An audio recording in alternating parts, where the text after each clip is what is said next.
Olá, amigos. Hoje nós vamos falar da implantação de uma metodologia transformadora, parte dos pais. Tá? Na realidade, na educação, nada deve ser implantado por decreto, já que nós estamos trabalhando com pessoas, com emoções, com culturas pré-estabelecidas e tudo mais. Né? Mas há pressa, todos nós sabemos disso. Afinal, por algum motivo, o nosso país é o pior do mundo em nível de aprendizagem. Nós podemos até saber que existe essa metodologia nossa de dinâmica grupal, que ela é eficaz para que o professor consiga garantir a aprendizagem real de todos os seus alunos em uma sala regular, mesmo quando os alunos tiverem diferentes níveis de compreensão e intelectualidade, etc. Nós podemos também até saber que essa metodologia leva à construção, de uma forma sutil e natural, daquele sistema de sala de aula invertida, que é um método que foi divulgado em tudo que é revista de educação, e que está sendo utilizado nos países nórdicos, com resultados educacionais exemplares. Nós sabemos que a nossa metodologia leva a tudo isso, mas as pessoas, ou seja, professores, alunos, pais de alunos, etc., precisam sentir a realidade e perceber que é esse o caminho para quem quer não a aprendizagem enganosa, onde, apesar de haver notas ótimas, o assunto aprendido tem data de validade, mas sim a aprendizagem real, onde o conhecimento é construído com segurança e de forma definitiva na mente de cada um dos alunos. Por isso que para a implantação dessa metodologia nossa, tá, que leva à escola invertida, foi necessária uma experiência real em sala de aula para mostrar que a aprendizagem não existe no sistema tradicional. As pessoas são teimosas, acham que existe. Não existe. Então, vamos ver a primeira parte da nossa reunião, que é sobre a experiência metodológica e o resultado que nós alcançamos. Nós começamos bem antes do início do ano letivo, tá? Quando nós mostramos aos professores que o sistema de prova marcada, ou seja, qualquer tipo de avaliação com data marcada, cria no aluno uma programação cerebral totalmente negativa para a sua aprendizagem e, como consequência, destrutiva para a formação da sua inteligência. A explicação que eu dei na época foi a seguinte: o aluno se esforça como pode, ou até mais do que isso, por vezes, né, varando a noite, etc., para que ele consiga, no dia seguinte, tirar uma boa nota na prova e assim se livrar daquele assunto para sempre. Algumas escolas fazem isso todo sábado, muitas escolas grandes fazem isso. Só que cria uma ansiedade estressante, já que o aluno faz esse tipo de estudo toda sexta-feira para aquela prova.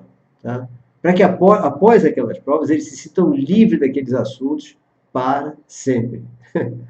O estresse desses alunos deve-se ao fato de que eles, por não seguirem um método correto, etc., eles estarem utilizando apenas a sua memória de trabalho, memória temporária, numa área do cérebro chamada de hipocampo, que não tem muito, não comporta muita informação. Eu, inclusive, já atendi muitos alunos desses colégios, todos em nível perigoso de estresse. Alguns já tendo desistido de estudar e outros ainda em estado depressivo. Naquele momento em que eu expliquei isso para os professores, né, todos ouviram a explicação, mas eu percebi que poucos acreditaram, já que todos passaram pelo mesmo tipo de ensino no tempo da educação básica e sempre acharam que era assim mesmo e não tinha que mudar, não tinha nada para mudar. Iniciado o ano letivo, nós tivemos, então, no primeiro dia de aula, uma avaliação diagnóstica, em forma de prova surpresa, tá? Para todos os alunos. Para quê? Para eu constatar quem estava realmente estudando para aprender, porque depois das férias esses continuariam tirando nota boa, e quem estava naquele padrão brasileiro de decorar para a prova. Esses não iam lembrar de nada. Primeiro dia de aula, ano letivo. Bom, arquivei esses resultados comigo, para eu fazer a comparação mais tarde. Aqueles que realmente estudaram ou estudam normalmente para aprender, obtiveram bons resultados. E vão sempre ter bons resultados, independentemente da escola que tiverem, dos professores que tiverem e tudo mais. Esses alunos não precisam de nós, não precisam de escola, não precisam de nada. Basta botar um computador para eles que eles se dão bem. Agora, iniciado o ano letivo, eu então fui de sala em sala, explicando para todos os alunos, em todas as turmas, como estudar com método, diariamente, sem se estressar, para conseguir aprender de verdade e para sempre, em vez de apenas decorar para a prova. Dê exemplos vivos e de ex-alunos, etc., e os resultados que eles conseguiram e que estão alcançando até hoje, né? Nessas explicações em sala, eu dei as seguintes dicas básicas. Aí vamos organizar as dicas. Primeira dica: assista às aulas escrevendo em seu caderno, caderno da matéria, né? Tópicos, resumos, palavras-chave, ou seja, aquilo que der para escrever enquanto assiste a aula. Segundo, após as aulas do dia, estude escrevendo no caderno da matéria, ou a tarefa passada para casa, caso o professor as tenha passado, ou o resumo do assunto dado, ou um texto, o que você aprendeu em cada ponto do assunto, mas sempre escrevendo e sempre acrescentando alguma coisa a mais que você pode pesquisar pela internet ou outros livros. Isso eu falo para os alunos. Né? Terceiro ponto, após esse estudo, leia os assuntos que vão ser dados nas aulas do dia seguinte. Isso aí é só ler, não precisa estudar. A menos que sobre tempo para isso. Quarto, use o tempo que resta para fazer algo que você goste, tipo brincar, jogar um jogo, conversar com colegas e principalmente conversar com os pais sobre o assunto que aprendeu naquele dia. Isso é uma coisa importante. Quinto e último, se prepare para dormir o mais cedo possível, de forma que tenha a possibilidade de ter 8 horas de sono no mínimo até a hora de acordar no dia seguinte. Pronto, estavam dadas as instruções, primeiro aos professores, antes do início das aulas, e depois aos alunos nos primeiros dias de aula. Tá? Mas, mesmo tendo falado com os professores, para garantir que não haveria prova marcada, já que isso vai atrapalhar toda a experiência, e permitiria que os alunos obtivessem notas altas sem aprender, aí eu determinei uma coisa diferente. Todas as avaliações seriam aplicadas por mim mesmo, ou pela coordenação, no momento surpresa.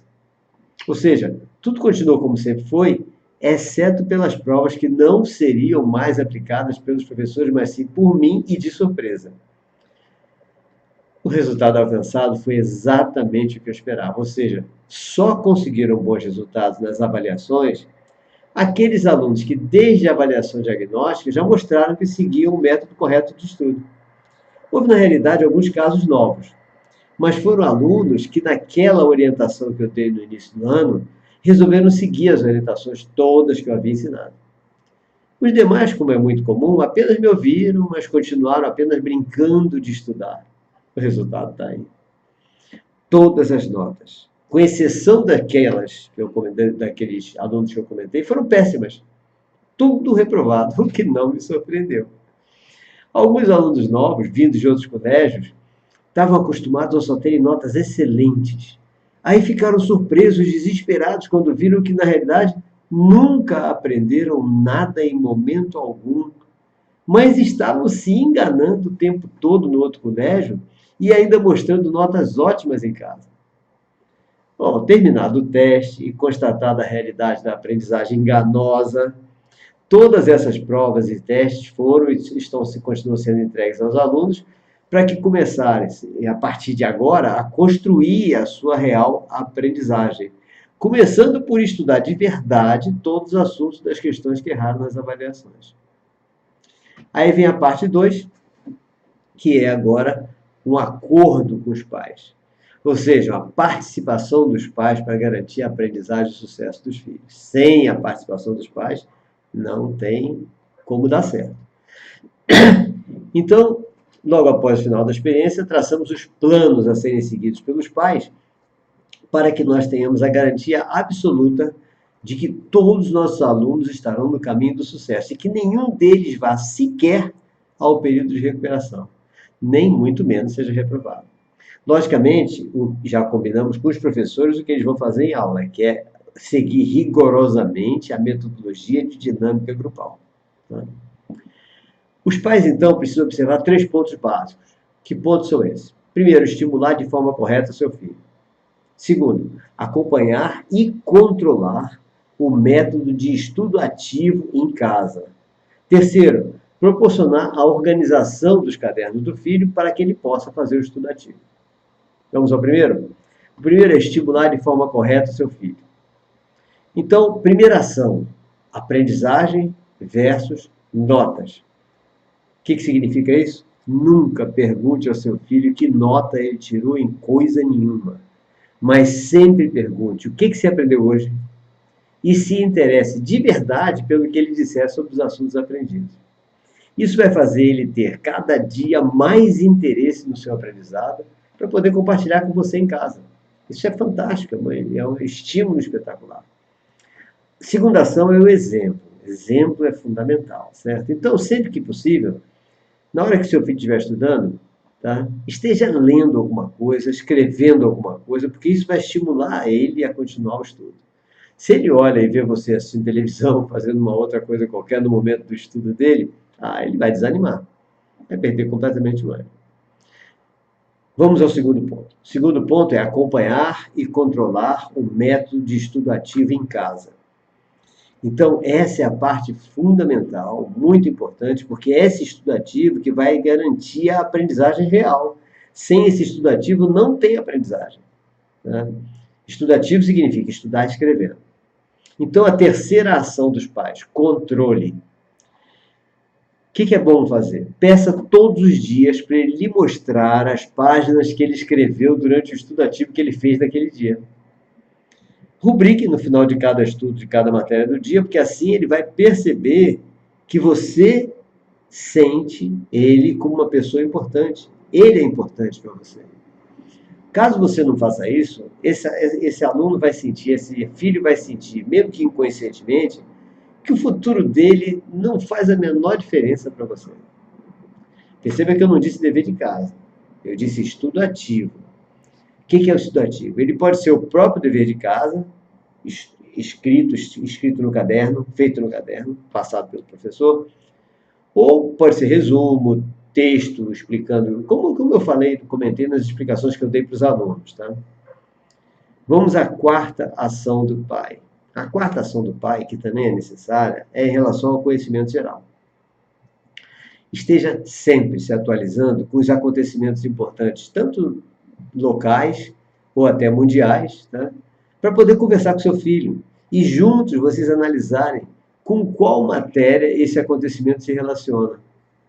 Pergunte então se a escola tocou nessa relação ou se não deu nenhuma importância, porque é importante a escola tocar na relação entre os assuntos do dia, o que está acontecendo no mundo e as matérias. Tá? Então, se ele disse não, peça que ele leve essa sugestão ao professor. Isso estimula o conhecimento como um todo. Tá? Vamos ao terceiro ponto, proporcionar a organização de seus cadernos para o estudo ativo. Organização eu acho fundamental. Então, a quinta ação dos pais é em relação aos cadernos e todos os apetrechos escolares. Tá? Verifique sempre se ele está com todos os apetrechos necessários ao estudo e se os cadernos estão bem organizados. Um caderno bem organizado significa uma mente bem organizada e proporciona uma aprendizagem para sempre. Eu, por exemplo, não me acostumo com aquela história de caderno de 12 matérias. Eu acho terrível aquela coisa. Acho que não funciona. Para mim, nunca funcionou um caderno de 12 matérias. Tá? Porque eu acho que fica confuso demais. Para mim, teria que ser um caderno de cada matéria ou aquele porta-folhas que a gente possa ir organizando as matérias, cadernos de cada matéria, né, aos poucos. Mas isso fica a critério de cada aluno e de cada pai. A terceira parte do nosso encontro é sobre as avaliações. A partir da implantação definitiva dessa metodologia, a avaliação passa a seguir os ensinamentos corretos, perfeitos, de Cipriano Lucchesi, que é o Papa da avaliação no Brasil. Ou seja, os processos avaliativos são diários e processuais, realizados pelos professores em todas as suas aulas, ao observar o trabalho de cada aluno durante a realização das tarefas na metodologia de dinâmica grupal. Essas avaliações diárias, assim como as tarefas e demais provas e testes de oportunidade, todas têm que ser feitas estritamente dentro do nível intelectual e de conhecimento de cada aluno, principalmente aqueles que possuem alguma necessidade educacional específica, como autistas, síndromes e transtornos, etc. Né? Essas avaliações vão sendo registradas nas observações das cadernetas, para que haja a possibilidade de serem corrigidos os rumos daqueles alunos que estiverem com dificuldade, ou até aqueles que estiverem com resistência por preguiça ou qualquer outro motivo. Em momentos que não serão divulgados jamais, serão aplicadas avaliações do tipo simulados, tá? Para que os próprios alunos percebam se o seu método de estudo está correto ou se precisa corrigir o rumo. Todas as avaliações, assim que é feita a correção pelos professores, elas são devolvidas aos alunos para quê?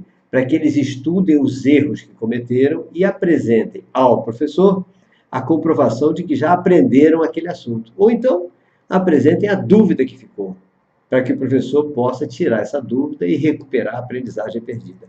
O que nos interessa não é reprovar aluno, não é excluir aluno, não é passar aluno que não sabe, não é nada disso. O que nos interessa é garantir a aprendizagem perdida, para que todos estejam sempre aprendendo de verdade e definitivamente os assuntos que estão sendo dados na escola.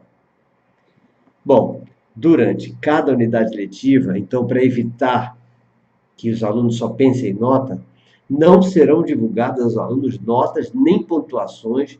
Para quê? Para que sejam eliminadas todas as possibilidades deles quererem fazer comparações entre colegas. Essas comparações só servem para baixar a autoestima de muitos deles e desanimá-los para o estudo.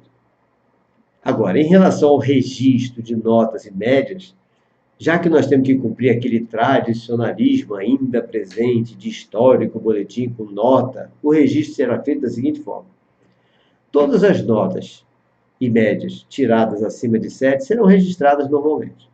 Acima de 7 por quê? Porque 7 é a nossa média mínima de aprovação.